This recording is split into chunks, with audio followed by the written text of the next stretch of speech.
So, like, one of the reasons why I like hearing these origin stories is because people that find the time or make the time are the people that become successful. Exactly. Hey guys, I'm here with Sofia Castro, somebody that I've looked up to. My wife absolutely loves. I love. She is unbelievable.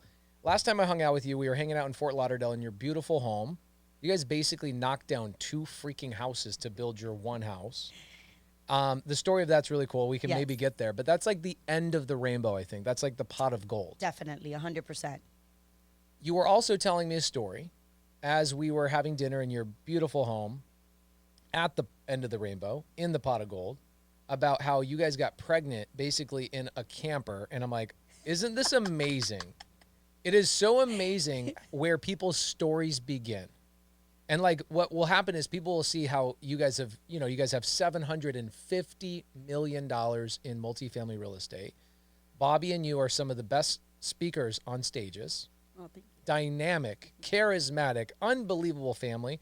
I love your kids. I love their spouses. They're unbelievable. Your entire team is just, the culture here is unbelievable. And so people see the end result and they go, oh, wouldn't it be nice? But what they weren't there for is all the hardships and what you went through. And so what I want to talk about is the beginning of your guys' story and how did we get here, right? So take me back. Take me back to when you and Bobby actually met. How old were you? What was going on in your life? So I'm gonna take you back to 1989. Nice, 1989. Okay. I was 18 years old and Bobby was 22. Okay. And we both were raised in the same city, which is called Hialeah. Whoever's listening out there, this is a city in Miami that is literally like living in Cuba. So everybody that would come from Cuba back in the 1950s to all the way till now, when they're in Cuba, they're like, we're going to Hialeah because they don't need to learn English. That's the spot. It's like, I can get a job, I can get help, I can live somewhere. You get anything you want. You never have to leave Hialeah. You will find it all, and they don't need to speak English. So when they get here, they automatically are working. So they're able to, hustle. There's the benefits of community right out of the gate. Right 100%. And it is an awesome community. Everybody knows everybody. And if you go knock on somebody's door and say, hey, I need a little bit of sugar, I need some milk, my kid's hungry, they're going to open the doors and give you whatever they want. Whatever you need. What are Cubans knocking on the door of and saying, I need white people are boring. So we're like, do you got some ketchup? Yeah. You got some sugar? We always say sugar. Yeah, sugar and milk.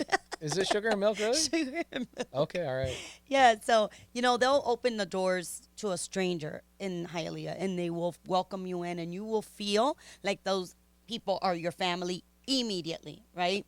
So, I don't know how both of our families, Bobby's family is not from Cuba, but we ended up both in Hialeah growing up as children. We didn't know each other. We went to the same schools.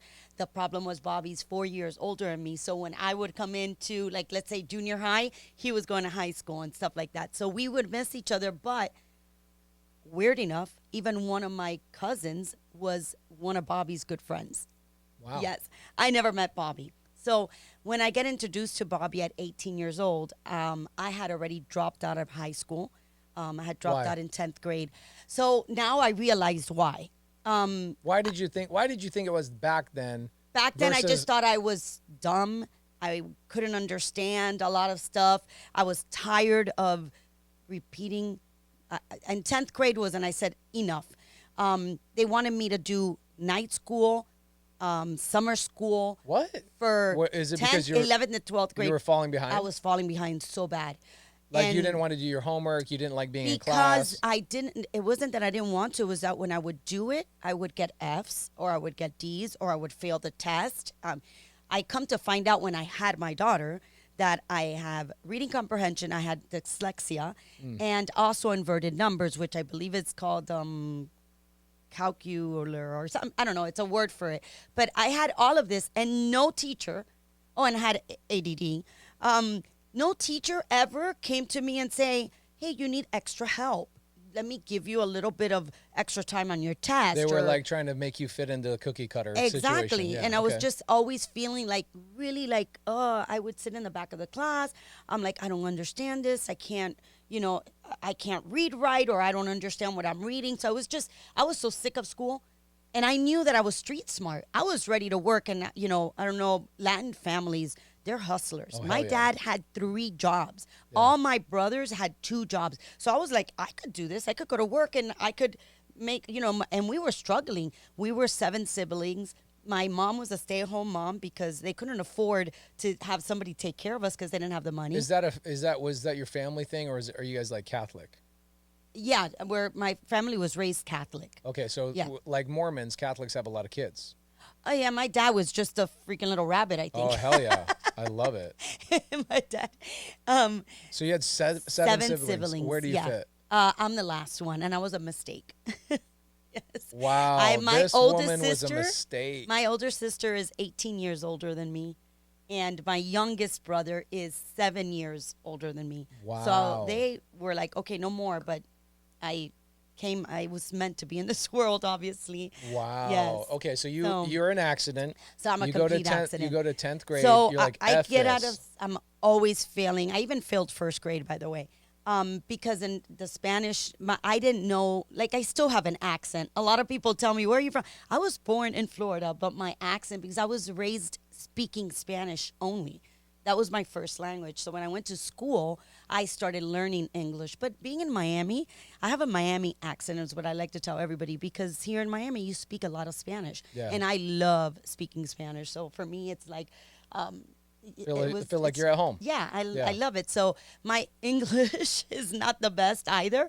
So, so we were I was dropped out. So when I met Bobby, I was already dropped out of school.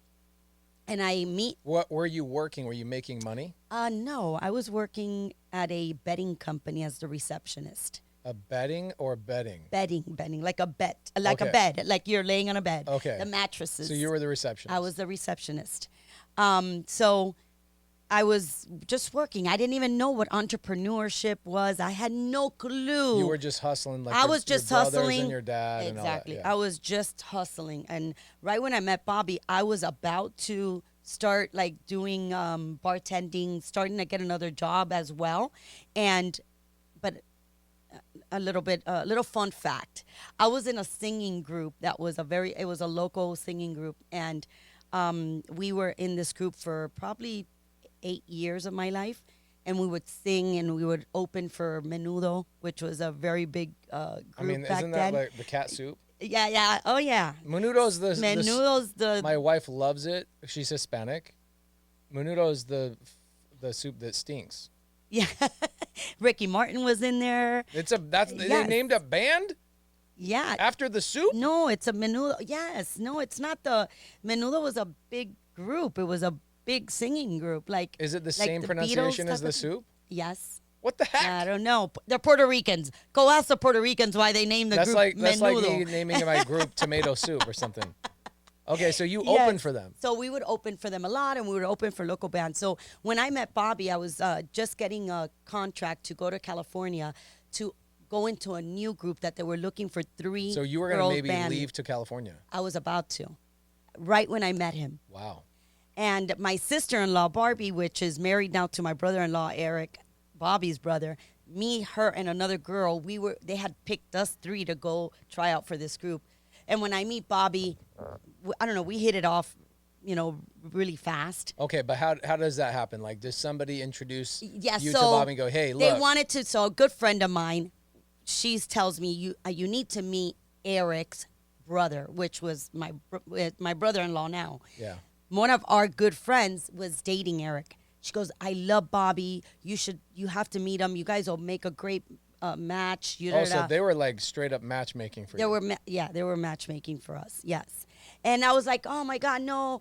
I'm about to go to I'll meet him. California. No, well, I said I'll meet him. She wanted me to meet him on a night that we had gone out the night before, and I was like struggling because I had to be at work, and I went straight from going out to work, and one of those deals. And the next day I was like, I can't. I am exhausted. I can't go out. She's like, you're gonna regret it. Let's go. I'm like, I can't. So I didn't ask anymore. I let it go. That was like on a Wednesday or Thursday. On a Sunday, another friend of mine calls me, and we were together, a bunch of other girls, and she goes, can you drop me off at work? My car broke, and I need to be at work by 1:00.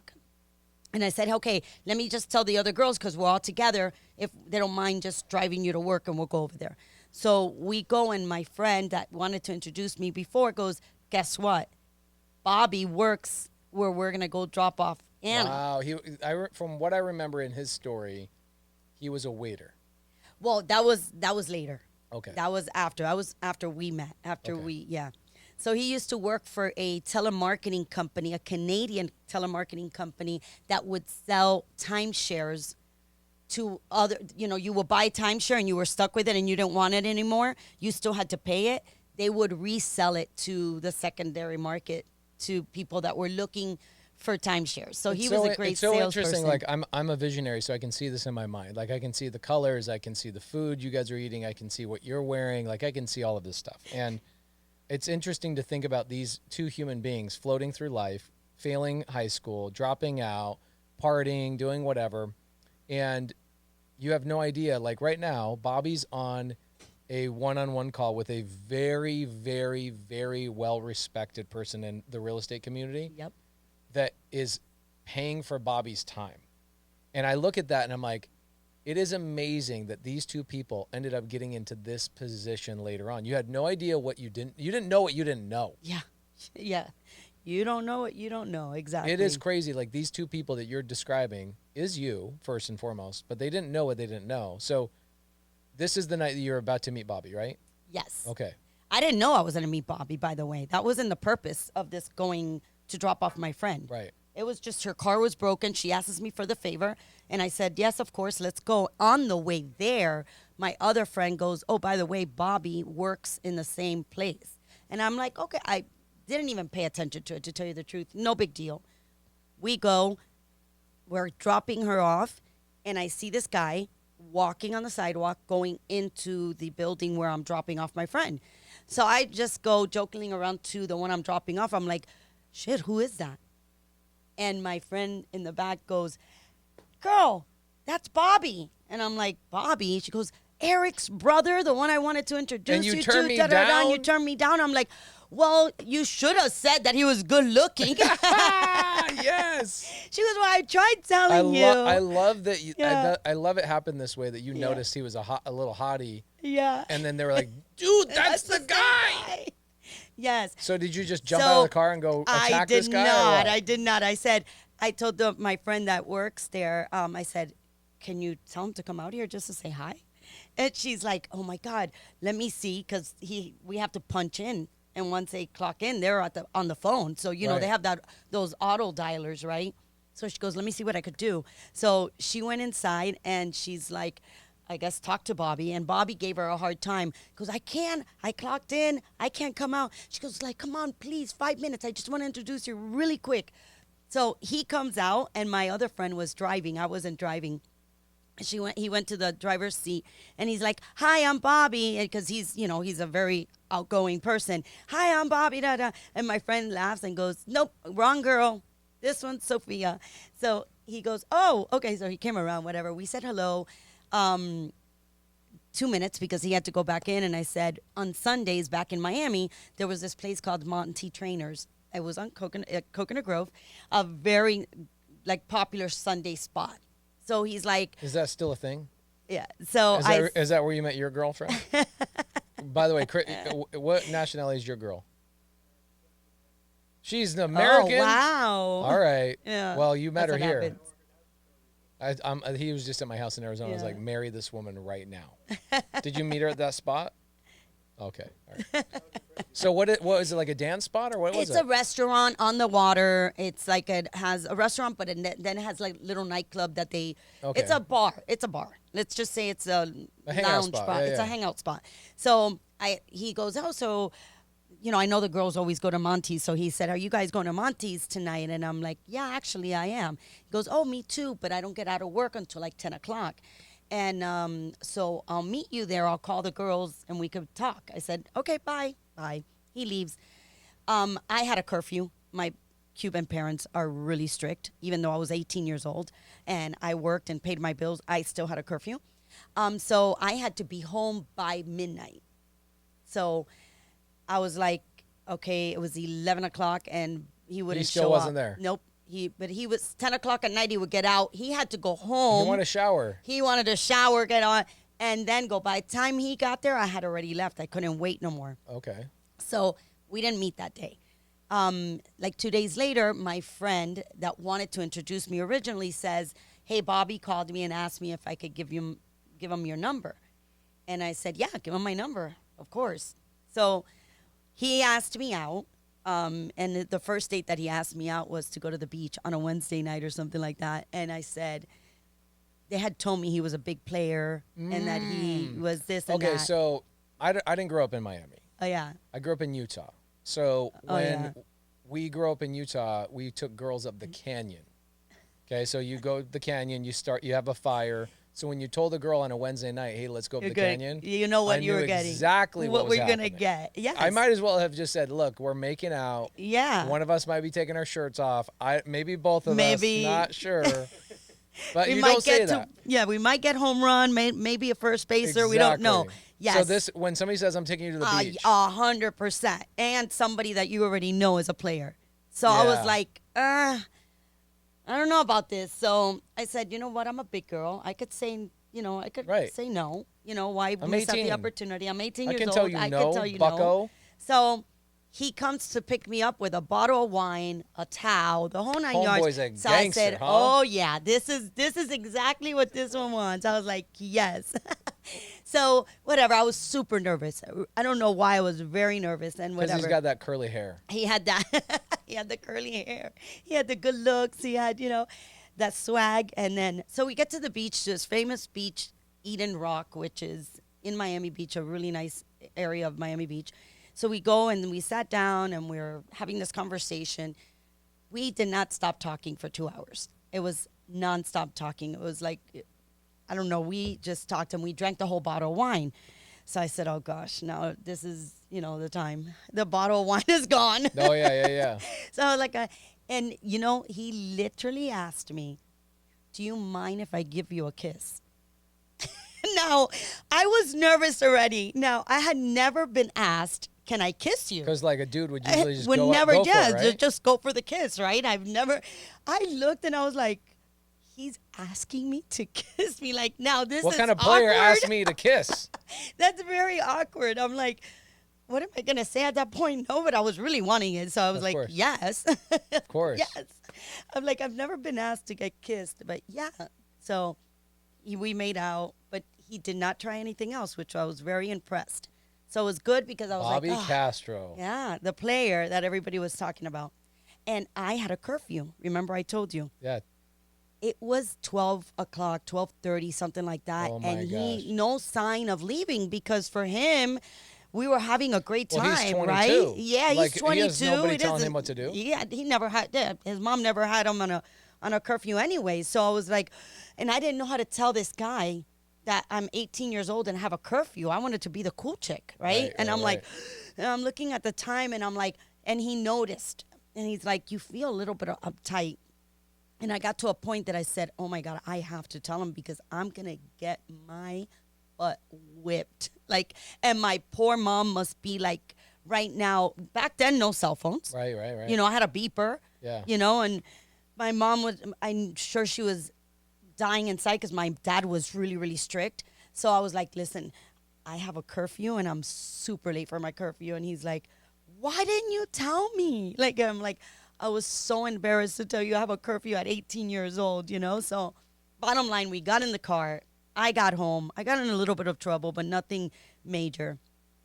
And when I got off that day of the car, I'm getting out of the car and he looks at me straight in the eye and he goes, you know what? And I said, what? He goes, you're going to be the mother of my child and my wife. What? On the first date? First date. I don't know this guy. They're telling me he's a player. You're joking I me. don't have a serious boyfriend ever. I had one guy that, whatever, but my parents were super strict, like I told you. So I used So used you didn't to like date. take any dudes I never seriously. took a guy serious because I was like, no, I don't want to deal My with this. dad's gonna kill you. Yeah, that, and I already have a person telling me what to do at home. I don't want another one telling me what to Right. do. So I used to just date You're casually. gonna be the mother of my children and my wife. My wife. So I looked at him and I literally went like this.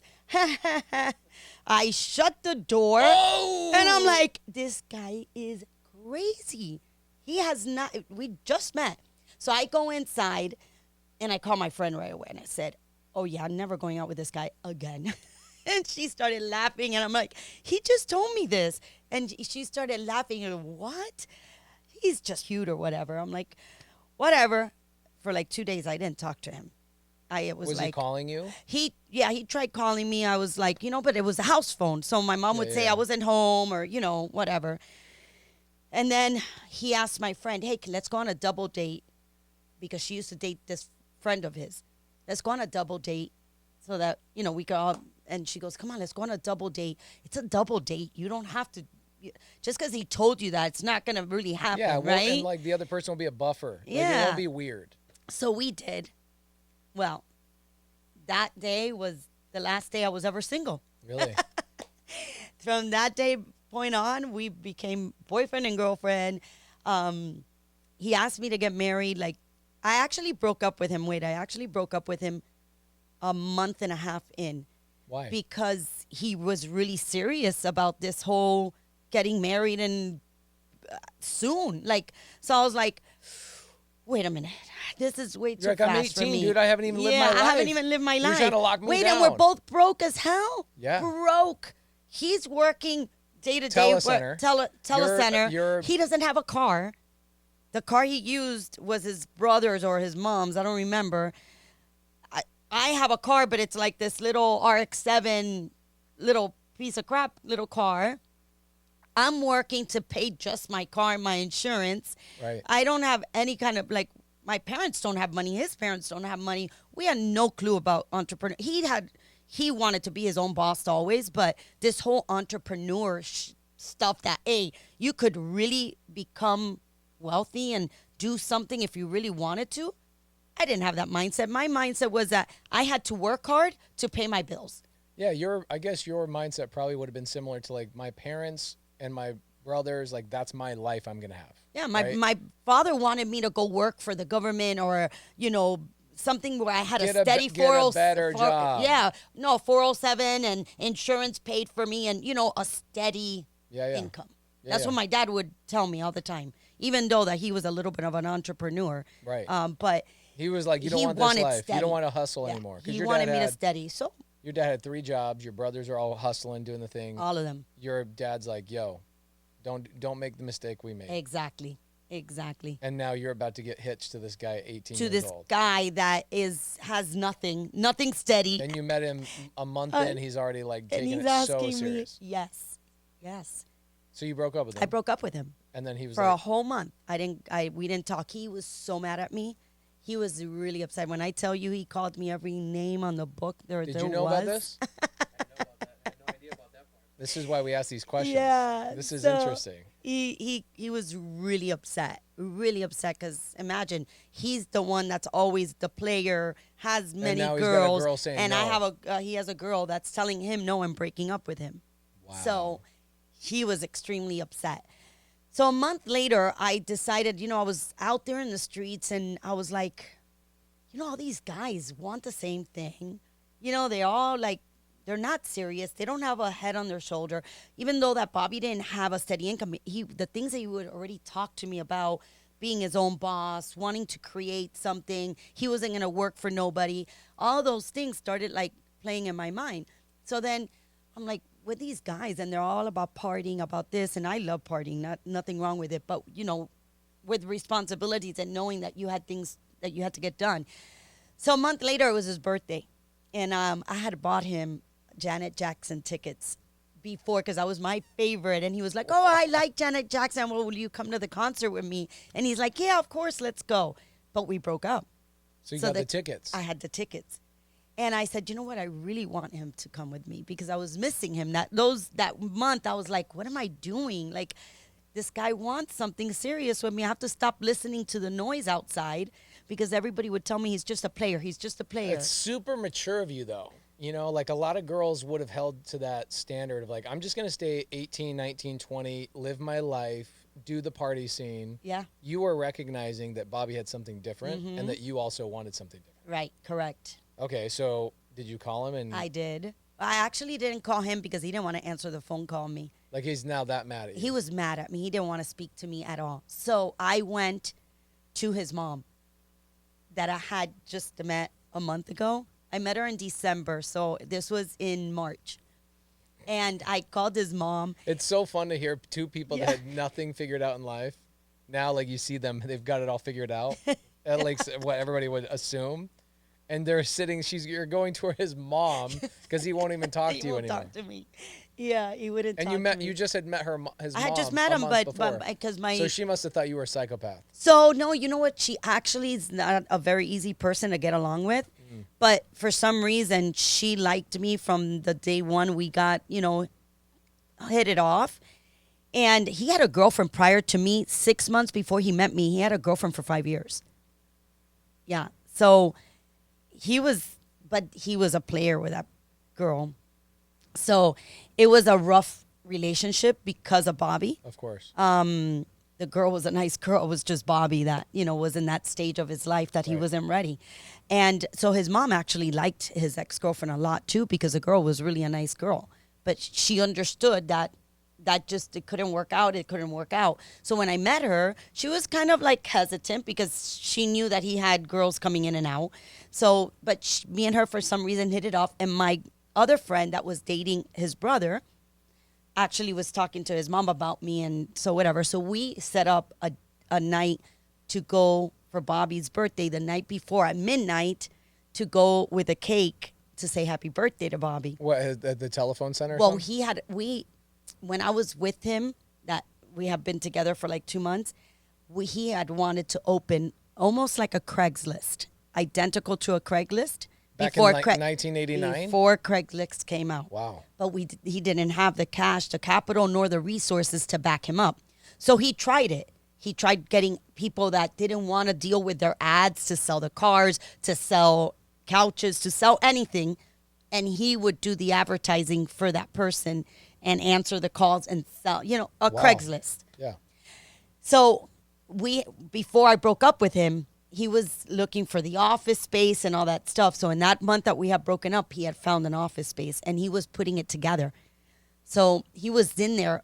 He would sleep there basically. He was there all night, all day, everything because he needed to put this together and it was a one-man Interesting. show. Interesting. So I knew he was going to be there. So I said, okay, let's go sing happy birthday to him. And his brother was worried. He's like, oh my God. He's going to be really upset that she's coming because he's really mad at her. So his mom goes, I don't care. She's coming. We're going to go do this. So when I show up, his eyes went like this, like, what the heck are you doing here? Like type of thing. He didn't say anything. It was just the expression on his face. And he was so mad he didn't want to talk to me. So I'm like, you put the cake down, not me, to his mom. I'm like, you do it. So I gave him in the envelope and, with the 2 tickets in it. And he looked at me like, really? Like, you you don't talk to me for a month and now you want to take me to want me to Janet go with? Jackson? Yeah, exactly. You really think I'm going to go with you? Wow. So that night, it took me like a good hour for him to talk to me, smoothing it in. And then we started talking.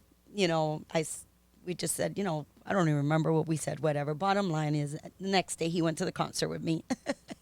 Can you pull up Yeah. 1989 Janet Jackson tour? It was March. Do you remember the tour? Yeah, it was March 1st of 1990 because that was already in Yeah. March. We met in, so yeah, it was in 1990, March 1990 Janet Jackson concert. tour. Yeah.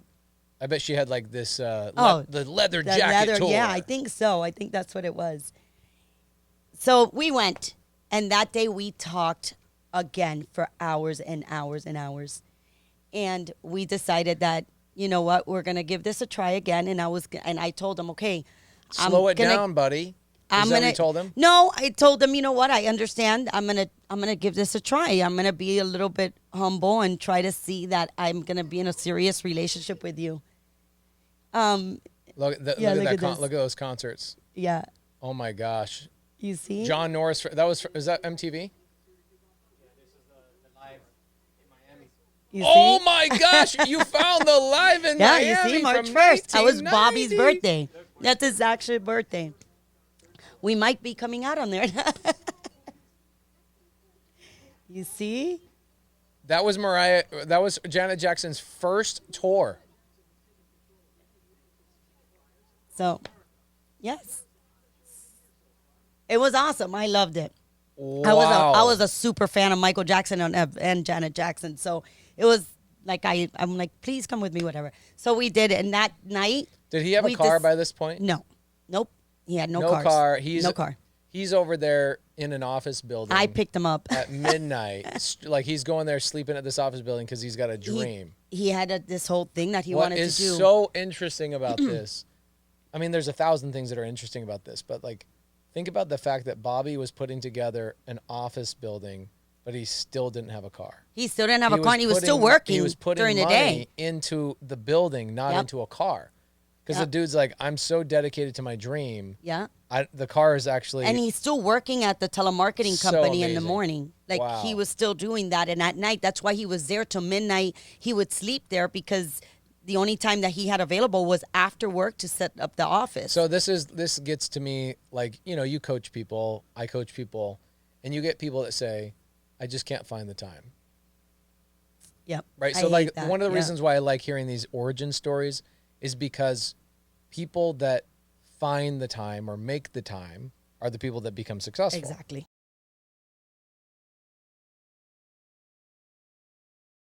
The 24 hours, we maximize it so much, barely sleep, barely anything, because we knew the odds were against us.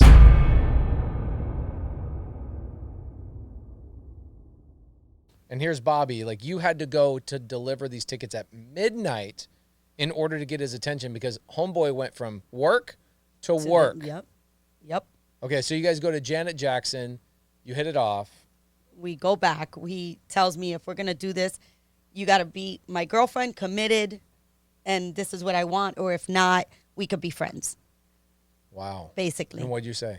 I said, I'm going to be your girlfriend, and I'm going to be committed to this relationship. 1990. Mm-hmm. This is 33 years ago. Yeah. Wow. Yeah. Okay, did you guys get married right away? So he asks, now when I start making money, we're going to make money. By the way, I would go work with him at night because before we broke up, we had done where I was going to go help him as well Right. in the business. After my job, I would go work with him too. But we broke up, so I didn't, But after we went back, I was in the office with him as well. He goes, when we start making money, would you move in with me?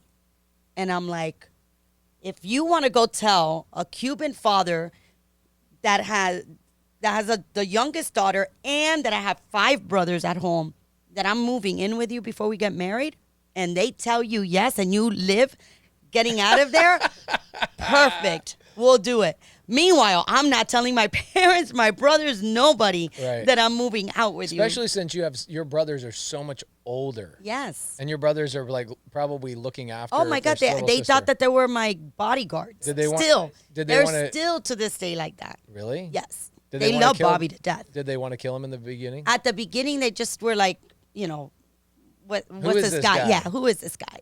Like, who is this guy? My mom loved him from day one. My mom loved him.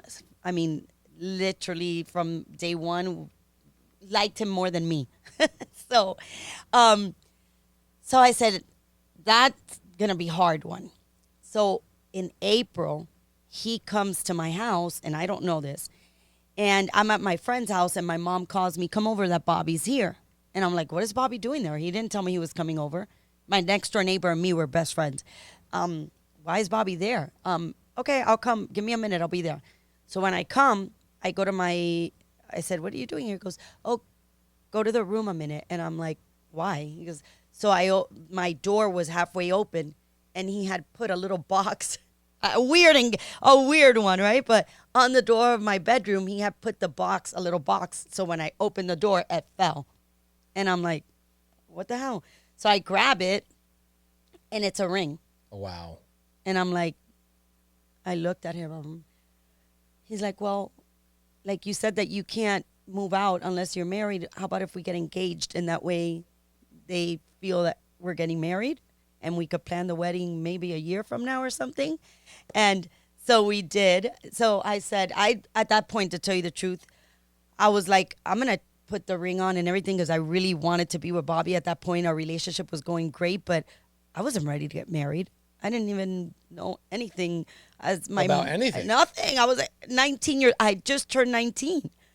So I get the ring. I put it on, and I'm like, okay, perfect. That way my parents give me also a little bit of a break. Now we could start going out. Maybe my dad understands that this guy's serious, you know. So we do that. May comes around, Memorial Weekend, and I get brave enough to tell my father that Bobby and I are going to go away for the weekend with a bunch of friends for the first time ever going away, because I never went on vacation or anything. Is I this Key couldn't. West? This was at Isla Morada, Tiki Bar at Isla Morada, but yeah, close to Key West. So I'm like, I'm going to be brave. I'm engaged. Like, I'm taking this. I'm a big girl. I'm a big girl now. So my father had a heart attack, but I did it. I said, either that or I move out. Which one do you want? So I'm going.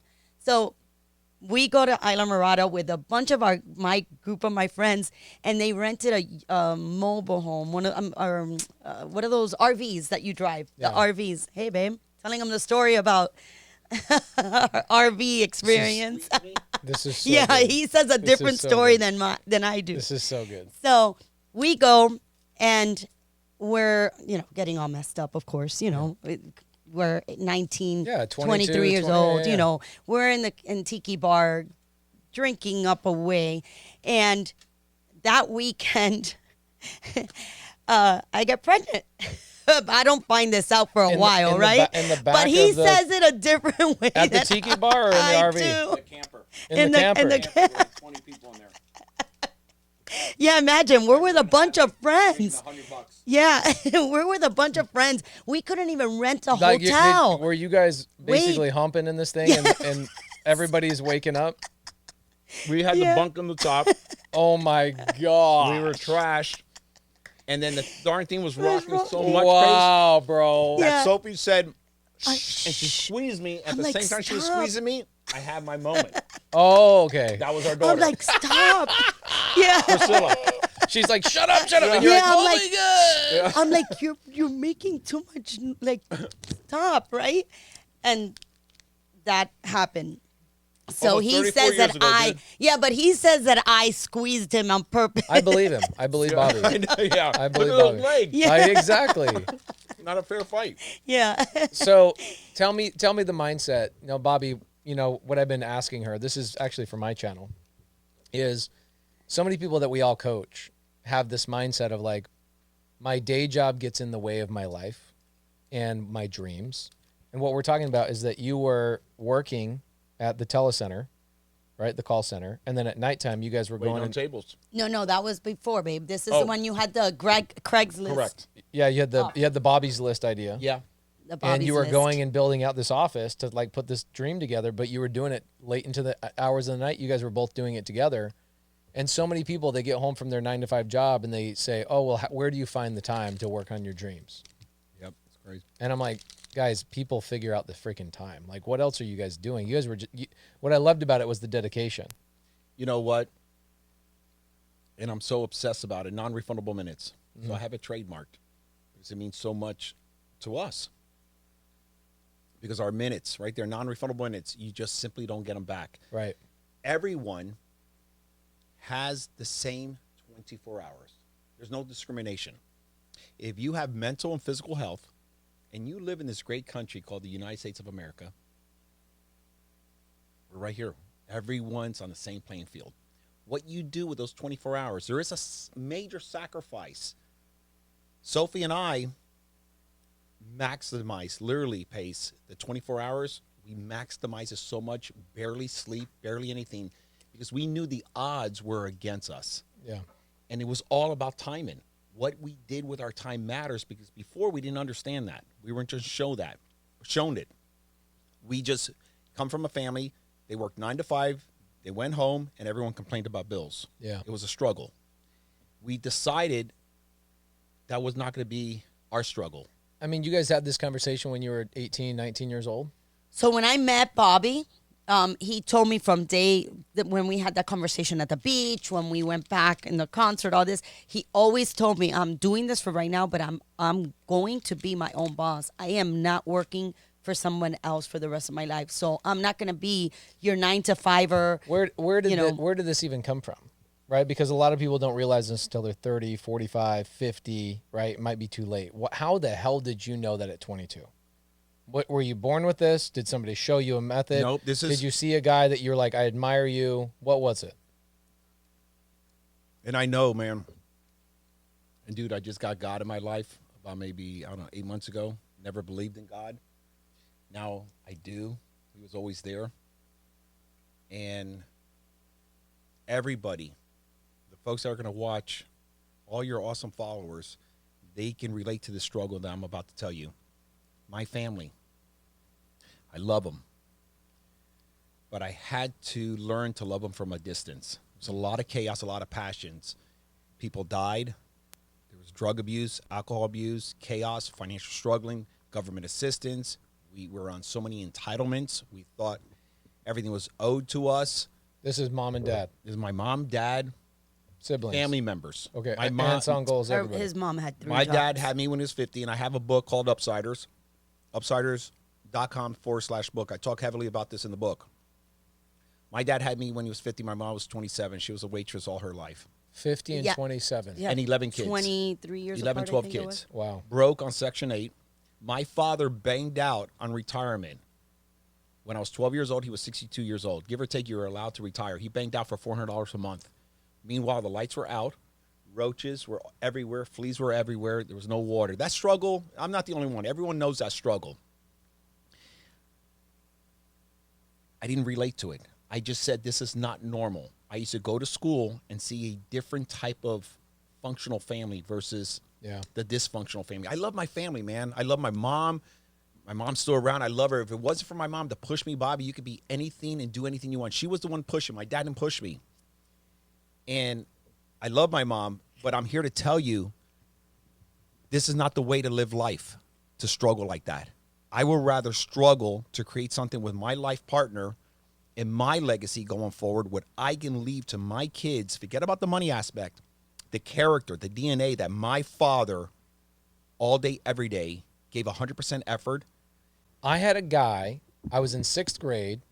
He was an older brother of one of my friends. He came into the house. We were all playing video games. He comes in, starts punching walls, starts doing this stuff, I was scared for my life. And my friend goes, oh, don't worry. He gets that way when he's drunk. And I had this traumatic moment. I literally thought I was going to die in this moment. This guy was coming in to attack me. I'd never met him before in my life. I was just playing video games. And the alcohol thing triggered in my brain. I was like, I will never touch alcohol in my life. Now, I grow up. I still have that trauma. I love it when my wife drinks. It's absolutely phenomenal when my wife drinks. Okay, my wife squeezes me squeezes too. you. Which is amazing. But I have those moments, and then same thing with me is like, still to this day, my dad is, and I love him. He taught me how to work hard, just like our parents taught us things. But I look at my dad and I go, I rarely talk about this, but I feel like the largest part of my motivation comes from the fear of being anything like my father. Yeah. In a few categories, not as a hardworking guy, Very transparent right but there. just not creating an actual legacy and using his struggle to build something rather than his struggle to complain about something, which is what it sounds like a lot of your family members did. The Bobby that you see today was not the Bobby back then. Matter of fact, it wasn't the Bobby last month. They warned my beautiful life partner. Who's they? All her friends. Remember, Mutual I told you friends. that they were telling me They that told her. Oh, a player. No, forget about a player. player that I is- was a liar. I was a manipulator. I was everything that I understood these pockets of life. Stay away from him. You don't want anything to do with this dude. I had an ex-girlfriend. She warned stay away from him. He's not healthy. Even his his ex-girlfriend. ex-girlfriend. Yeah, one day that Friends. was But- a really like. But friends, yeah, many yes. people, and they weren't lying. They weren't lying, dude. They weren't lying. I was on a track of somewhat a sophisticated self-destruction. I never had a drug problem, never had alcohol, none of that. Like I have a lot of family members because I seen what you've seen. I just said The trauma, no. yeah. It's Yeah, like, it was no. chaos, and it was just painful. But I had a form of an addiction of BS in my way through life. I made a lot of mistakes, paid handsomely for these mistakes, but I am grateful for those mistakes because if you're making those mistakes today, or you have, as long as you learn the lesson, man, I don't care if you're 42 years old. I don't care if you're 56 years old, you're 19 years old. You can start right now new. You have an incredible curriculum of how to get into real estate with no money. And I know that's real because Sophie and I became wealthy from real estate and we had no money. Everyone thinks that because we sold the business for $1 billion when her mother gave us $1,700 that I burned every bridge and her mother was the only one. Mira. They say that in Spanish. It says here. Mira, She mira. gave it Look, to me. look. No one yeah. else was there. And Mira, I don't blame mira. it. And from there, I took it serious. We built it. But during the time, we built the real estate. Point being is that if you're around quality mentors with transparency, there's no hidden motives. There's no hidden agenda. It's all on the table. There's information you can take from it. And I know that's so real. So let me tell you how we sold it for $1 billion. I bought a package. So I was addicted to the classified ads. I talk a lot about it in my book. I have all these business opportunities. Anything that said make $5,000, $10,000 a month, I hit it. My fingers were black with so much packages, classified. But he wouldn't. But we had nothing because he was so involved in that we didn't. So have I a never job. executed. Sophie says enough. How old were you here? Dude, I must have been 23? 21. No, before that. well, no, I mean, I was Before you met her. oh yeah, dude. I was on a scale from 1 to 10, the best addicted classified person. There was no internet back then. So, anyways, I used to just pretty much just get packages, do nothing like a lot of people do online today. They're getting packages, they're joining all these masterminds, they're doing all this. At the time, and there's actually a few people that still do this. They would send out like 3-ring binders with like the education a curriculum. manual. Yeah. It was like $5,000. Yeah. I'll teach you how to do X, Y, and Z. Well, let me tell you, Exactly. it's like a And it was manual. just a manual. And I'm going to show you the power. So, anyways, fast forward. And it was a copy. There was a one. package, guys. So I was selling. What? Yeah, it was I was copies. selling memberships for the Better Business Bureau, waiting tables at night. I had 2 jobs. That's when I really Better started Business over. Bureau was around back in 1990. Yeah. Yes, sir. Oh yeah, it was before 1990 Way because we before had that. our daughter in 1990. So check this out. Oh yeah, no, it was. I'm selling. 18, yeah. I'm a day sales job, and at night the Rusty Pelican Key Biscayne. I started over The Rusty Pelican, where is that? on Key Biscayne, Miami. It's a restaurant still today. Have you been there? Homeboy, So- homeboy used to work there. That's right. Yeah. And my beautiful wife at night, midnight, picked me up. So long story What short, an amazing woman. Yeah. I reverted pick to them an. up, we only yeah. had one car. I reverted to an addiction. Still. I got it. I responded to a classified ad. Bro, what's up with you in one car? Yeah, yeah, I know. He didn't have a car. Didn't have a car. I'm like, are you allergic to having your own car? I never He had a didn't car. have a car. Never had a car. What's great is like even now I've been to your house. You're not really much of a car guy. Yeah, just You're like, oh yeah, I got a buddy that told me I should get this thing or whatever else. I'm like, now it makes sense. It's been a recurring theme in your life. it's crazy. Hey, just pick me up, sweetheart. Like, does it? what's interesting is you didn't value her time. Yeah. You did. I think probably part of it where you were like, I just want to spend time with my beautiful wife. Come pick me up. And there's this nurturing feeling that You're you right. feel like she's doing something. But also he's like, I'm not getting a car. We couldn't afford I it. could save money for more packages. Yeah, exactly. I was- yes, that's exactly Yeah, what I it had- was. I was. Yes. Yeah, it was crazy. I had a. It was. I A wasn't package addiction. I just wasn't. Focused. Looking back, I'm grateful for that younger Bobby. He taught me so many lessons. But let me get back to this point. Are you buying packages because you're like, this classified ad is going to change my life, and then the thing would show up, you weren't taking action on any of it. Yes, sir. Exactly. And you go, well, But I never had the money to buy the packages, number one. I bought a couple, and I did nothing with it. So you're Okay, 100% got it, right. okay, got it. But this is what happened. When I got clarity in my life and I got serious, I said, you know what? Enough of this. was there a moment, Yes, there something was that moments. happened? I talk about it in my book. I'm living again at my in-laws' house. No job, no nothing. My wife's working. Her parents, my in-laws, give us a Mustang that's so beat up that it's reverse fumes. We live in South Florida. You get sick. I'm walking out during the weekday on Lejeune Road in was Hialeah. hot. I'm walking out in the afternoon, late afternoon, and a beautiful lady, my wife, pulls up with this Mustang, and she's such smiling at me, and she's so peach because it's so hot. And then right behind her, it's a little baby, Priscilla, our daughter, doing the same thing. Peach smiling right at me. That day forever changed my life. That I felt like the biggest liar, the biggest BSer. I just hit a wall. That day, I got 2 jobs. Or the next day or the following week, I got 2 jobs. I said, enough. I am going to start where I'm friggin' at, and I'm going to win here. I'm going to stop doing the flash dancing and do all this protocol when I can't even provide for my friggin' family now. So I go get a job, and that's where the time component came in. Non-refundable minutes, how I invest my time, not spend or burn my time with this whole fantasy crap. Get the 2 jobs. Things are rocking and rolling. Hold on. How were you feeling at this moment? Were you proud of him at the time, or you were like, "Come on, dude, Still skeptical. pick it up, You man. know what? Pick it up." I don't think I really, because for me, he was, he was thinking that we were going to open a business. Remember what I told you when he met me? He's like, I'm never going to work for somebody. I'm not going to be that 9-to-5 person. I'm going to be an entrepreneur. So in my mindset, You were he like, was "That's what trying. he's gonna do." He's trying to create it, right? But I didn't really put it 2 to 2 together. That shit, he's sitting at home and doing absolutely nothing, and I'm here working, but it And back taking care of then the baby. it didn't hit me. I was like, When you say you're living at the in-laws, you're living at her oh, parents' at my house? mom's house. Yeah, my parents' house. Rent-free, not paying a With friggin' the baby. thing. With With the the baby, baby. dude. So check this out. Still no I- car. No No car. car. I failed at the 3rd grade, got through the 9th grade. I'm going to tell you how, when you get motivated, how self-taught you can. Very good in investing, math. I understand the components because I dialed in, because when you get curious, you can really be self-taught really quick. Like I have an MIT degree in life. I get the job, we're starting to feel really good. Then we get to the point where, man, we're going to get an apartment. This is very important, guys. If you're at that stage like Bobby was, don't quit your job. Hang in there.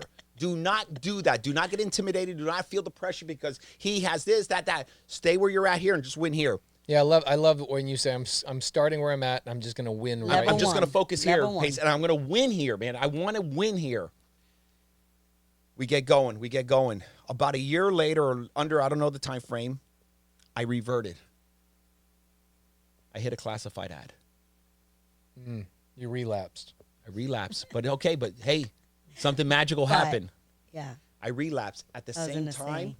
at the Better Business Bureau, they used to give you leads to call on. The lead they give me is the same company I sent away for the package. And I said, oh, my God, I have to hit this. This is. I made the phone call. At that time, you have to make the phone call. You have to make the appointment, go in, sell the business owner on the Better Business Bureau. Back then, it And was back then, it had a bad reputation. Bad reputation. I get him Yeah. to tell me, yes, come here, I'll get the appointment. I went there. I was so ready for this. Because when opportunity and preparation meets, magic happens. I was prepared. Opportunity comes. I was never prepared. That's why I was losing opportunities. I get there.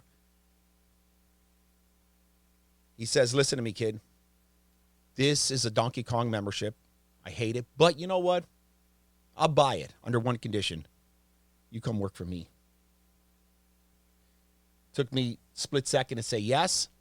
At the same time, I get home to Sophie. And again, I don't go ahead and quit that job. I say, let me make sure before I would have. I still have my waiter job. Yeah. And we had a few dollars because we were just getting an apartment. We talked about it. I said, okay, I'm going to take this job. Right when I took his job, it was in equipment financing. That's how we got into the finance space. Equipment financing. So you need a forklift. You need What is this, like medical. 1991? Yeah, way back, or maybe even before, dude. I don't know. No, it was. She knows. I'm going to Yeah. trust her on the time frame. Yeah, I was 92, She's been 93. nailing the time Actually, it frames was really like hard. yes, because Priscilla was Okay, like 2 years old. Okay, cool. Yeah. So 6 months, and I started. It was all financing, man. I just couldn't put it together, but I was so curious that it started coming to me really quick. Then he says, hey, listen, you're going to do really good in your life. He had 2 sons that were in their 50s. One was hooked on some sort of narcotic. The other one was hooked on something else. And I used to take him from work to work, and he lived on Las Olas, That's- where I live, where you visited me. Yeah, I was. Like, And I Bobby controlled used to my drive radical there. theme going, you know, and I said, gonna own a home there. Well, we wind up owning many, many homes there, and none of them mortgages. And that feels good saying that many years later, because I just said, man, I want this for my family. He says, listen, I'm just retiring. My kids can't take. He goes, this is what I'm gonna do. See this Rolodex? Mm-hmm. You tell everyone that I give you this Rolodex, and it's your job they do business with you. yeah. He says, but hold on. He goes, but you're gonna have to buy some information. I'll sell you this manual for $1,700 and this Rolodex. And the Rolodex. He was a hard guy. I go home. I tell Sophie this whole story. Dixie, my mother-in-law, who does not speak English. I don't speak Spanish, man. I'm like a iguana. I'm half Spanish, half. I have a lot of stuff going in me. So she hears me talking, and she sees a change into Bobby. And back in the day, everyone, all these incredible ladies, kept the keys of 100 keys of 100 doors, all the cash, the beeper, everything in their bra. She whips it out, Everything. Pace. She goes like was a this. storage Mira room. means here. Yeah, mira. And it was And just look. give or take around the $1,700. That package, there was, back then people could have said it was a scam. It didn't work. I took that package. I was so serious. I had clarity in my life. That $1,700 took us to sell a company for $1 billion. That moment, I took it serious, and I had clarity. Yeah. I mean, And then the real estate just came in because we've always loved real estate. We started saving our money. yeah, but before, when he did that, he had two jobs. He had the Better Business Bureau and he had the Rusty Pelican. When he got that Paul Parker told him, here you go.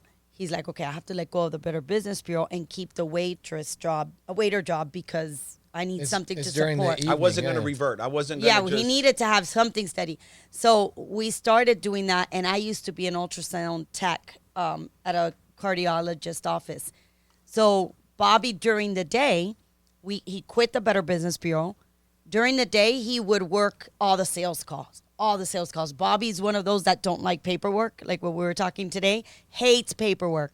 So He breaks out in hives if there's paper around him. yeah, he doesn't like, and he He's doesn't allergic. like mess. He That's doesn't when like I learned how to mess scale too. with other people that did a better job than me at that. Yeah. Yeah. So our daughter, we couldn't afford daycare because he quit the Better Business Bureau. I'm working this job. We're paying for this. So Bobby during the day would take care of our daughter.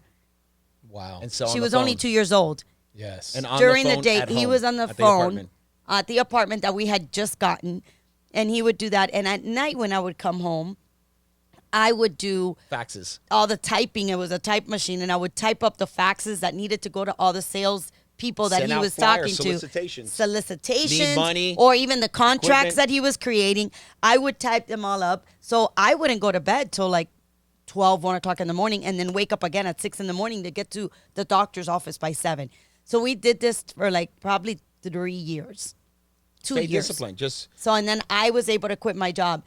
But I remember one day when Bobby wanted to quit the Rusty Pelican. Rusty Pelican job. she loves this story. This is when was so funny. this was at the time I was ready to move on. Again, no cars But still. I was Pace. I said I'm not gonna No car. I'm not gonna You still at this point don't have a car? Yeah, you still don't have our a car. biggest wow moment to this day is our Corolla at headquarters That was Toyota on after. 57th Avenue in Hialeah.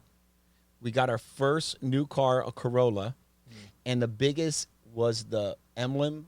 We was paid for gold-plated. it. It was Yeah, gold plated. We were able yeah, to pay. And we felt good, man. we Yeah, felt baby. like it was a We big, was it's like- still a I'm big like, we moment need for us, to get even this, today, yeah. man. Did you guys pop that emblem off and put it on a shrine? You know, we should have, man. Yeah. We should have done that. You know, and still one car. Still, even that moment, it's still one car. I What'd you swear. trade in where'd the Mustang Yeah, go? that we gave it to we let my parents stay with her. Who wanted that car? So we just It was started terrible. working our way up to life. But I'll tell you one thing, money, very important, guys. Listen to this. If you want to get wealthy, stack and rack. Do not be a flash dancer. Do not spend your money. Invest your money. Invest it back in yourself, in your business, whatever you are while you're working that job. I learned I used to be a big flash dancer. I used to care what you thought, what was on my wrist, what I was wearing. I went broke. I never was able to create nothing. The day that did not matter what you thought of me was the day my life took off. My life took off. I became really who I am, a kind, loving person, and I feel so good about it. And I didn't have to pretend to be somebody else. My salesmanship took off. I created billions of dollars in revenue. Everything took off. My marriage, we're 33 years this October, still being married through some amazing dark moments. A lot of the times I wasn't a good husband. No, sir. Actually, a bad husband. Change is real when you want change. And then when someone, that trust factor has to be, it's undeniable. You know it's real or not. You know what I'm saying? Because she has so many times to question me. Why? Sometimes I think, like, why would she even hang in there? Just take off. Yeah, I look at this and I'm like, the most magical part of this is actually Sofia. Yes. Like, you're a superwoman. Yeah. Unbelievable support mechanism. Yeah. And you stood, what's crazy is you didn't even question him. Yeah. Like the first couple of years when he's living in the house with your mom, Mm-hmm. you're off working, picking up the baby, doing all the things, and you're coming home to him. He's probably standing in the driveway, and you don't even question yourself, like, what did this jackass do today? Yeah. You were just like, oh, there's my husband. Yes. Yeah. As cute as the day I saw him. Just waiting for me to be activated. She was just believed in me. Wow. And all along, and I never, even to this day, sir, like I still, whenever he comes up with an idea or something, I still, Yeah, let's go. let's go. I just back him up if he comes up with, I don't know. It's been always that way. I didn't look at him back then. Afterwards that we talked about it, I'm like, wow, I really didn't. I was like either blinded or I really didn't see that. He was just sitting there doing absolutely nothing.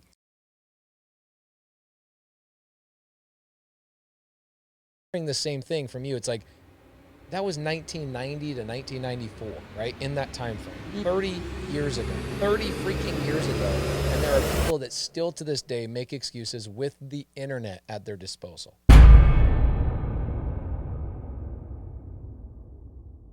just blah, blah, blah, blah, blah. It was just, but Just talking the game. yeah, he was just talking like the game. a lot of us do until we get But serious he had in a life. he had a You swag. said something earlier. What you focus, and I use this a lot, what you focus and give energy to, only one thing is guaranteed to happen. It grows. Yeah. Question is, what do you want to focus and give energy to? Yep. You guys get this manual. Where's the manual?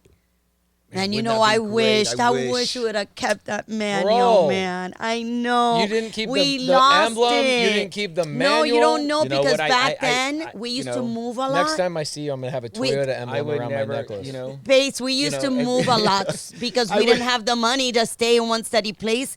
So in one of those moves that It got stayed around lost, for a while. I remember it stayed you. around. And it was a manual. Do you remember the and- name of it? No, it was just equipment, leasing, and finance. It was a manual. Yeah, And I'll tell you, Parker's, I think it wasn't good in was- school. I failed. Who fails at the third grade in public system, man? That's an Bobby automatic. Castro. So Well, I failed in first you grade. could be so. self-taught, man, on anything. If you're motivated and have the clarity, man, especially with the internet. Oh, I mean, the world's flat now. Everything's here's available. what- Everything's so- reachable. I'm in this moment probably 2 years ago, and I'm walking through the airport. I travel a lot, just like you do, and for work.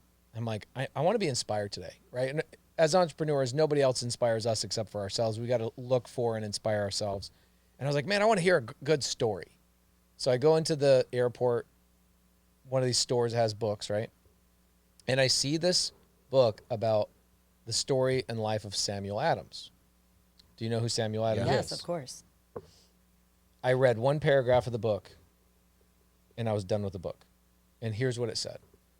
It said, out of every American life, Sam Adams quite possibly had the most impressive second life of any American that has ever or will ever live. He wasn't ignited until he was 40 years old. And when he became 40 years old, he became one of the founders of the greatest nation, came up with ideas and this, that, and there was a spark that happened to him. And it went on, and it just talked about all his accomplishments in this first paragraph. And I stopped and I go, this dude also didn't have a car, by the way. Okay? Didn't have a car, but didn't have a cell phone, didn't have the internet, didn't have a manual to buy for $1,700. And he goes and creates one of the most impressive lives Incredible. ever existing in the last part of his life. And I was like, I don't need to be inspired any more than that one paragraph. right? And so I'm hearing the same thing from you. It's like, that was 1990 to 1994, right? In that time frame. Mm-hmm. 30 years ago. Yeah. Yes. 30 freaking years ago. And there are people that still to this day make excuses with the internet at their disposal. Yep. Crazy. And I don't know that, I mean, is it that they have to hit rock bottom? Or is it that they can be inspired by a mentor? Is it that a beautiful, amazing woman needs to come into their life and support them? I think it's different for everybody. I think, and by the way, Warren Buffett, look it up, 50 years old, everything started for him. Yeah. 50 years old. I think it's from distractions. It's, again, what you're given focus and energy to is what you're going to receive back. It's a real quick fix, guys. Anybody in this great country, mental and physical health, you can become wealthy. What you focus and give energy to, that's what's going to come back. If you're unhappy of what's coming back to you or what you're receiving, look at what you're focusing and giving energy to. Yeah. How's your relationship with your device when it comes to social media? Are you benefiting it, leveraging it to impact your life, or are you just burning and scrolling in Wonderland looking people celebrate? To believe what people are putting out there. Look for a mentor. Look for Which someone to get real. inspired by. Look for real individuals that have done it, because you want to deal with people or learn from people that have been through hell, and somehow, some way found their way back. That is information you want. And guess what, man? It's free everywhere, on YouTube, everywhere.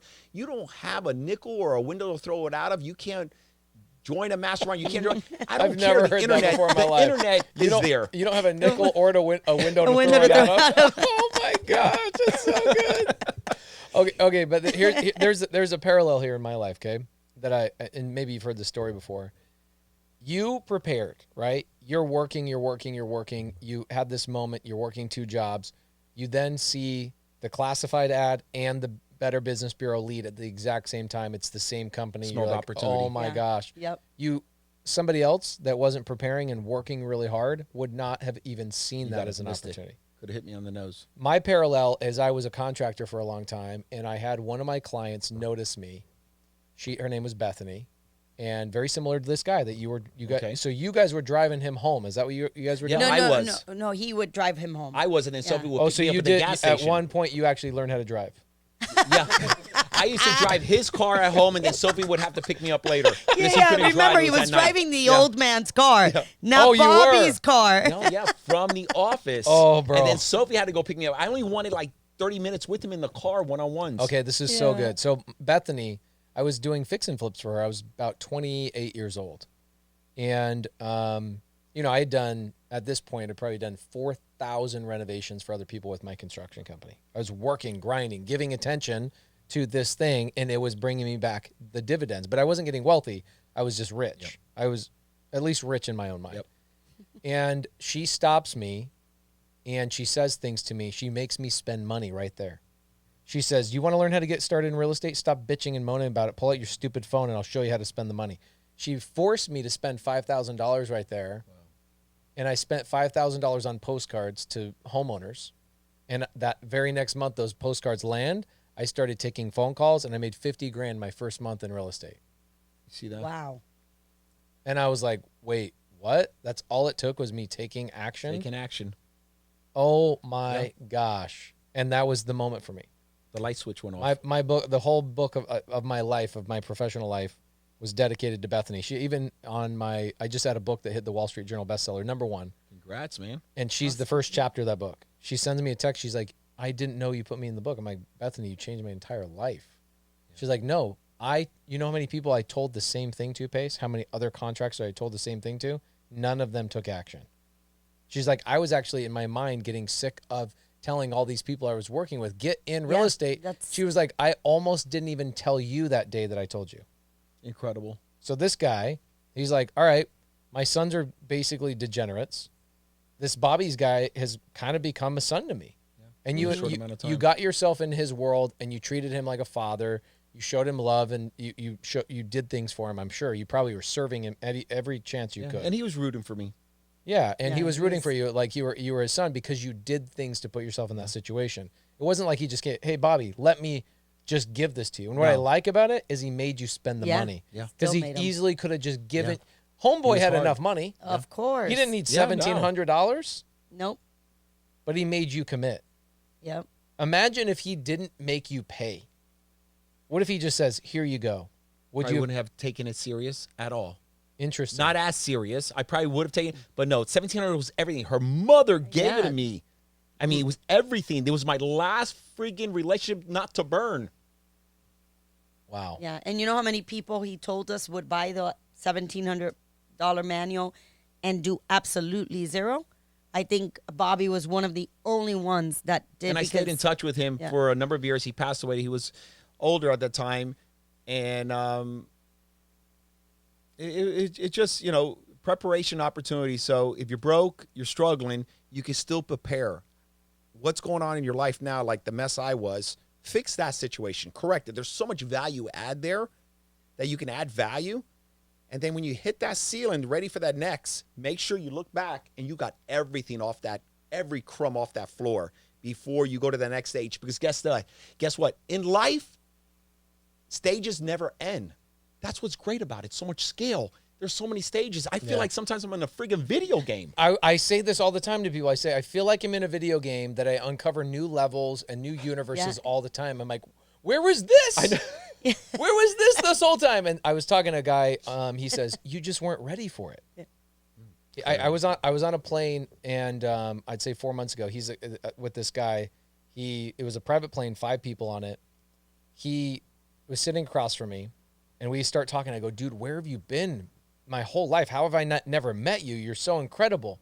He's the guy that's taking the Anaheim Angels from Anaheim, California Transferring them. to Nevada. He's brokering that deal. Nobody knows. He's like one of these magicians behind the scenes that makes magical things happen, right? And I'm like, dude, why did it take me so long to learn that you even existed? He goes, have you worked on some personal development recently?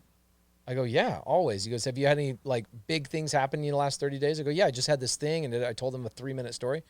And he goes, that's what it was. Yeah. The universe wasn't going to let you meet me until you fix that problem in your life. Oh, I love that. And I was like, damn. He's like, there's so many levels to this. The universe will only deliver to you what you're ready for. And he's like, you just got to realize that there's a new level every single day that you can open up, new doorways, new relationships, things you didn't even know existed. Life is so abundant and so fun. It's like the multiverse. You're just constantly finding new universes of making money, working on yourself, new levels of happiness with your spouse. Like, you guys have been together 35 years. Yeah, dude. 34, and we'll be 33 this October. Married, In 34 40 together. days. Yeah, 34 together. 33 married, and And then Does this 35 include? would be in December will be 35 years that we've been together But you did break up for a month. for a month. Okay. Yeah, and a few in between heartburns. Yeah, in between our marriage, we most didn't. of my fault. That's why I believe in change, man. I'm gonna keep going back to that. Change exists. I know that in my heart. I just know that change is real. Yeah. Anyone can change. You can change your life. You are incredibly impressive. Thank you. Like, unbelievable. And Yep. we were talking out here in the office about women choosing their lane, Yep. or just people in general choosing their lane. Yep. Their lane. We should do another Yes, I would podcast love on to. just that topic, because I think there's a lot of people that will watch this and go, "Well, I'm glad that we talked about the backstory," because I think a lot of people look at you guys and go, "Oh, 750 million in real estate. You sold the company for $1 billion. You got this. You got this. You got this. Must be nice." And they don't realize that you had to go beg a woman to pull sweaty dollars out of her bra. Yeah. Yeah. Sweaty dollars were pulled out of her bra so you could then buy a manual Yeah, it wasn't even a business. that It was you a had manual. to then go read and execute. And then you followed up for 2 years, calling, while having a baby next to you. Do you know how many people use that as an excuse? Oh, 100%. People use that as an excuse. With- It's so and- hard. And you we don't were understand. on food stamps. Yeah. And you're on food stamps, and you came from a background that didn't teach you any of this stuff. You have to figure it out on your None. own. So, do you remember when you hired your first employee? Actually, yes. Our first employee was Was it Rudy? it was A Rudy or mailman. Peter. No, it was Did Johnny you say and you're a Peter. mailman? No, It was we hired. actually It was Rudy. I think it's no, Rudy. baby, because we It- were at- Rudy. we, He was a we were- mailman.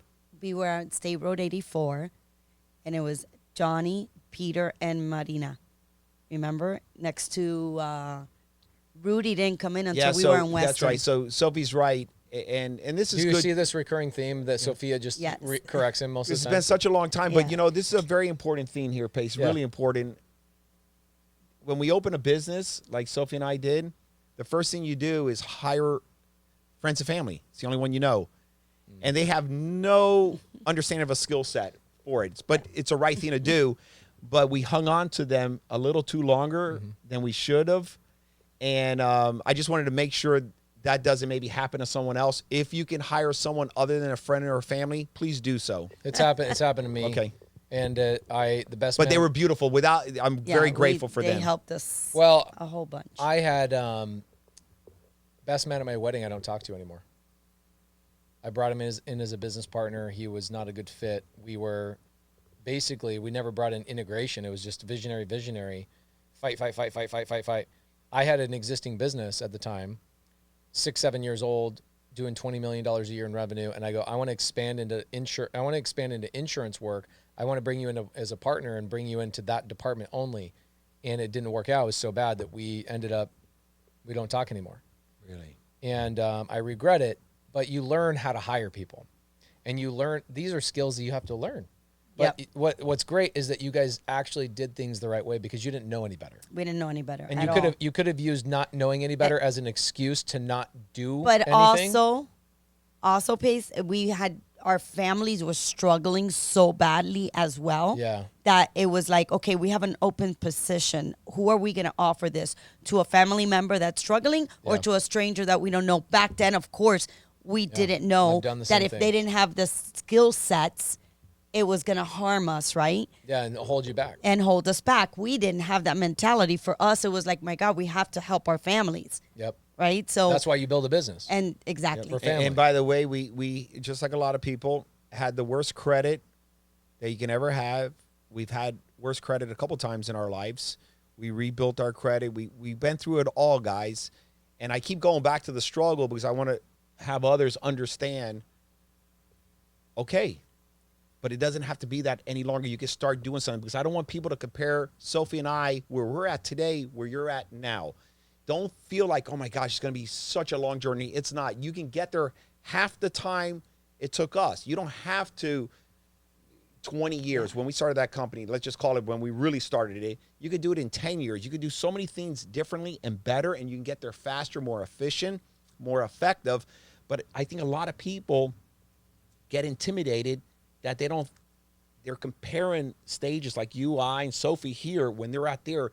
And I want them to just win right here. Yeah. And if you win right here, you know what that Dr. Compounds. Feel Good Oh, it's the feels, man? best. It's like Yeah. you feel like you're winning and you want more of it. Yeah, and another Momentum. thing too that I say, a lot of people look at us and they think either we were, like either come from a golden platter child that was passed on, You know that we had a degree. You can tell she didn't grow up in English speaking Yeah. neighborhood. Yeah. I know. Because what's the right phrase? What do you know what the right phrase is there?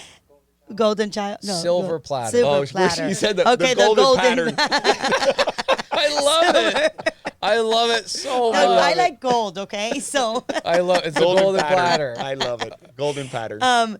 so a lot of people come to us. Oh, they either think that we came from money, that we graduated from university. I don't know. They think so many things, and when we tell them our story, they're like, "But what do you mean?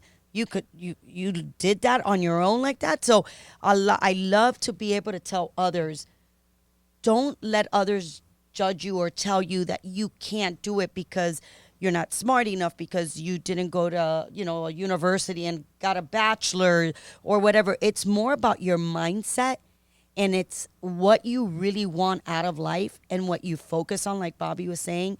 Because look at me more than Bobby in this sense, mindset. Bobby already had come from a PMA mindset. Yeah. I had no clue what PMA nor what entrepreneurship was, but because of his influence on me with that, I didn't allow for, like, when I dropped out of school, that I was thinking I wasn't smart enough, I need to just drop out, this is not for me.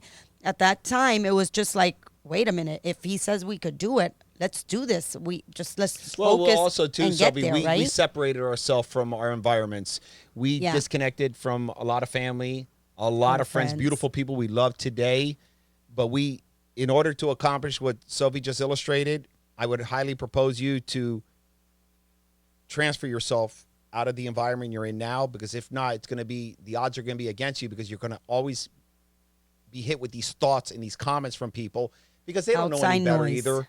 But just try to That remove we yourself didn't so let you it. can at least intercept maybe a new process of life. Because if not, you don't have the capacity because you're just too busy with suffocation. Would you say that one of the biggest challenges that people have is that they will make a change, but they don't have the patience to be consistent long enough to see the result?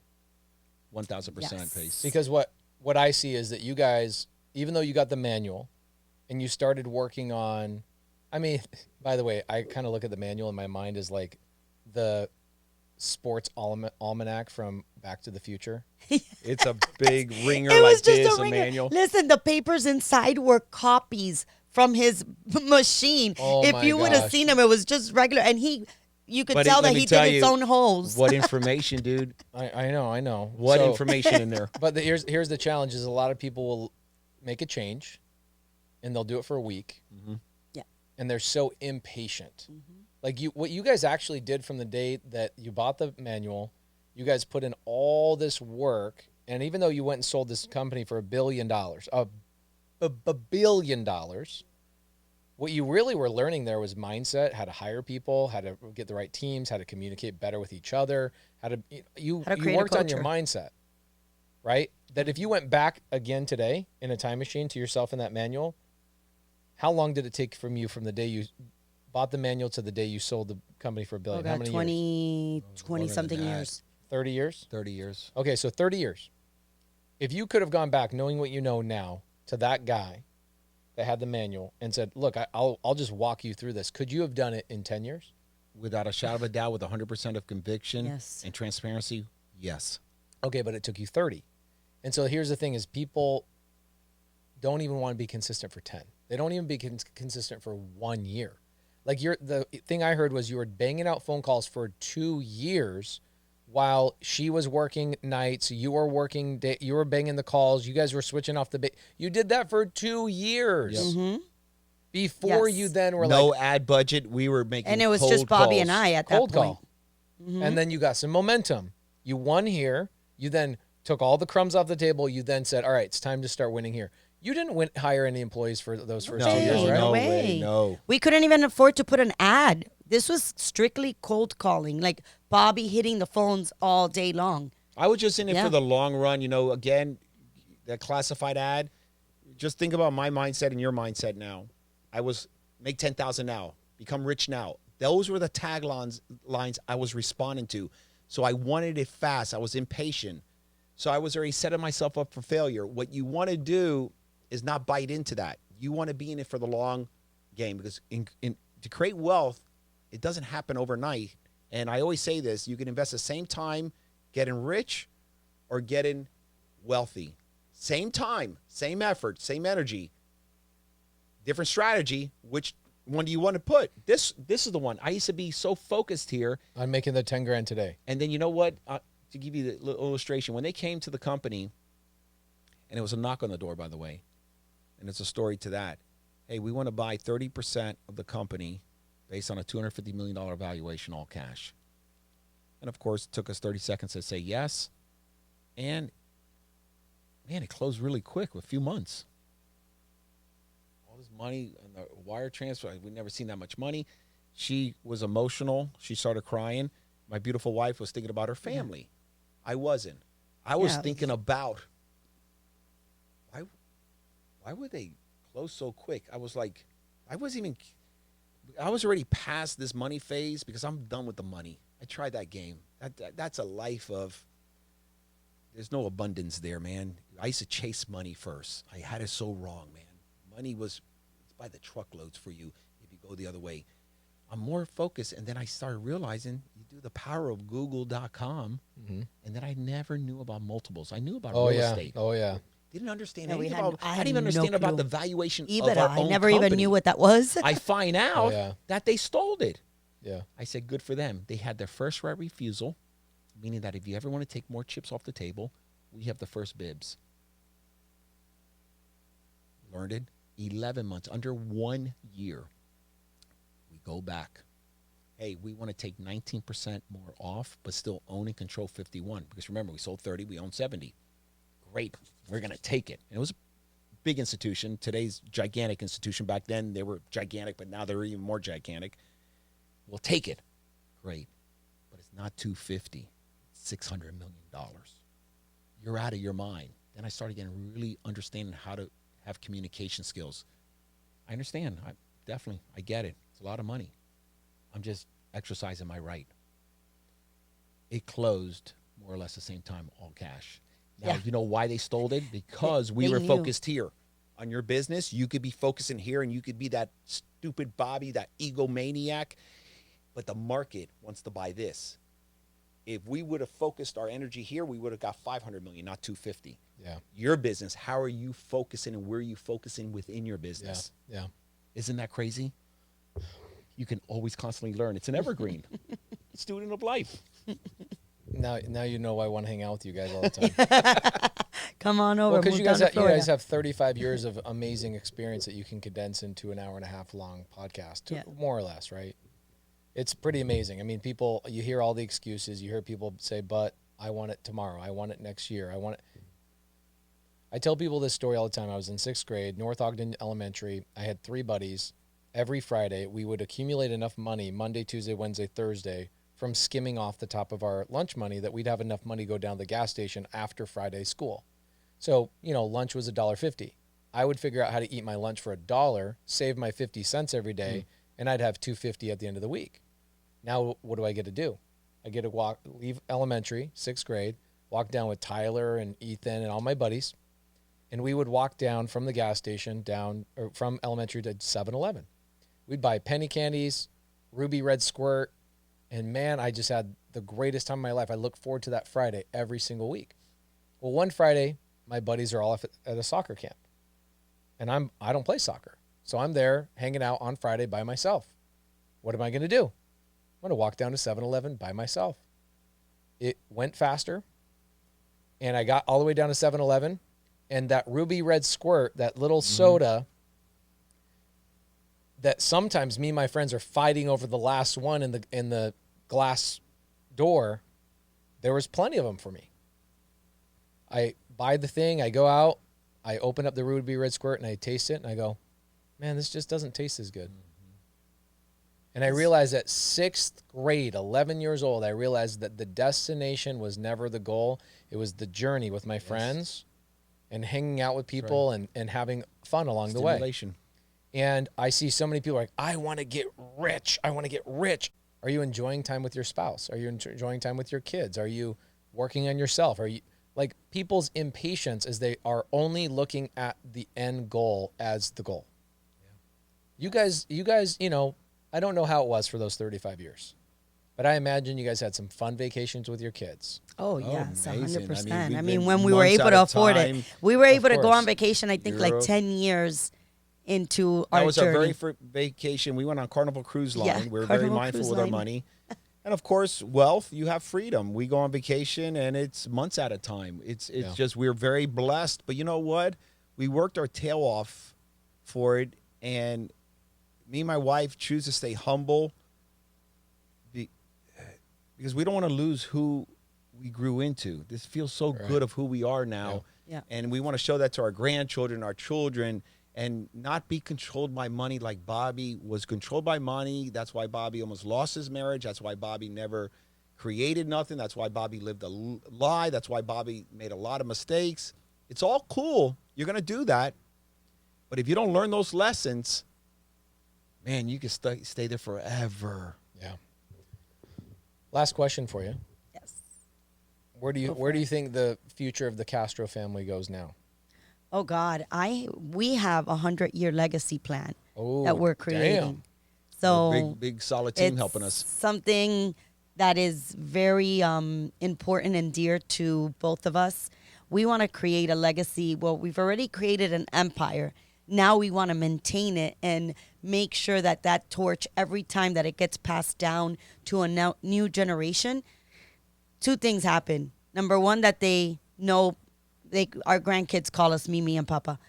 That Mimi and Papa have struggled we fought to be able to create this empire. It wasn't given to us. That's number one, and that they respect that. And number two, that they're able to live this legacy and create another 100 years for their next generation. So, I wanted, we're creating this booklet that we're giving our children are involved in this right now because they're old enough to be able to be part of this. Because right now, Bobby and I have created this, but our kids are going to be here longer than us when this whole 1 year legacy that we're trying to create. So we're teaching them so that they could teach the next generation and the next generation, and this could continue on. We've been working on it years. for nearly 4 years now. It's a team of maybe as high as 20 people involved. These are outside consultants, and it's so deep that Sophie and I have documentary. It's not for anybody in public, but I'll give you a little scope of it. Our last filming, Sophie and I are talking in the camera, and it's a beautiful film crew and all that, and this is constantly documentary. We have 10 meetings with our family. This are all our advisors. We're going over our portfolio, our core values, what does our family stand for, how we're giving back, how we're philanthropy, impacting. everything. Cameras playing, Pace, and me and my wife are there, and we're speaking not to my children or their spouses or those grandchildren, speaking to an individual, another grandson, another granddaughter we will never, ever meet because math is math. And we are crying, me and my wife, talking to this individual, saying what we're doing today is for you, and what we expect you to do is carry it forward. We're preserving it. We're being we don't want this to get lost. We're not being selfish. We are maintaining. We want our legacy not to be like our generations past, even though we love them so much. We want to create a new way of doing how the Castros live. I love it. Yes. I love it. Rags to riches. Mm-hmm. Mita. Dixie, my mother-in-law, and she passed away some years back of cancer. And I think of Dixie a lot, especially that God has come into my life. Now I'm able to pray with my family. I never did. And that feels good. And because of that, I mentioned to Sofia how many times I mentioned Dixie. She comes to me so my instantly. mom goes to him a lot. And we Still, were very close. She's up in heaven, but angel, she comes to touch to him, not me. Fortunately, he does. She's definitely feel her all the time. I know she's here with me. That was my best friend, but she loved the Bobby boy. Mita, we got to get that. We got to get a shirt. Mita.